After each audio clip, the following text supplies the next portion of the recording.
মৃত্যুর সময় লা ইলাহা ইল্লাল্লাহ এর সাক্ষ্য দেওয়ার দ্বারা গুনাহখাতা মাফ হওয়া ও পাপ বিনষ্ট হওয়ার বিরাট প্রভাব রয়েছে।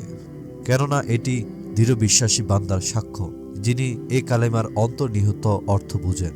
এমন অবস্থায় তিনি এ কালিমার উচ্চারণ করলেন যখন তার প্রবৃত্তি মরে গেছে, তার অবাধ্য আত্মা বিনম্র হয়ে গেছে, অস্বীকার ও বিরোধিতার পরে বশীভূত হয়েছে, বিমুখ হওয়ার পরে এগিয়ে এসছে, নিজেকে সম্মানিত ভাবার পরে অপদস্থ হয়েছে। সে আত্মা থেকে দুনিয়ার লোভ লালসা ও দুনিয়া প্রাপ্তির প্রত্যাশা মিটে গিয়েছে। তার রব, সৃষ্টিকর্তা ও সত্যিকারের মাওলানার সামনে নিজেকে নগণ্য ও ছোট মনে করেছে। তার অনুগ্রহ, মাগফিরাত ও রহমতের সবচেয়ে বেশি আশা করেছে। সে আত্মা শিরকের যাবতীয় উপায় উপকরণ মুক্ত হয়ে ও শিরকে বাতিল সাব্যস্ত করে তাওহীদকে নিরঙ্কুশ ও নির্ভেজাল করেছে। ফলে সে অন্তরে এসব বিতর্কিত জিনিস থেকে ঝামেলামুক্ত হয়েছে।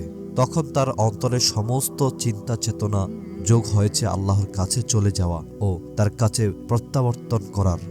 ফলে বান্দা সম্পূর্ণরূপে আল্লাহর দিকে প্রত্যাবর্তন করতে মনোনিবেশ করেছে। তার অন্তর, রূহ ও চিন্তা ভাবনা সবকিছু নিয়ে আল্লাহর সমীপে আগমন করেছে। সে প্রকাশ্য ও অপ্রকাশ্যভাবে তার কাছে আত্মসমর্পণ করেছে এবং তার গোপন ও প্রকাশ্য সবকিছু ঠিক হয়ে গেছে।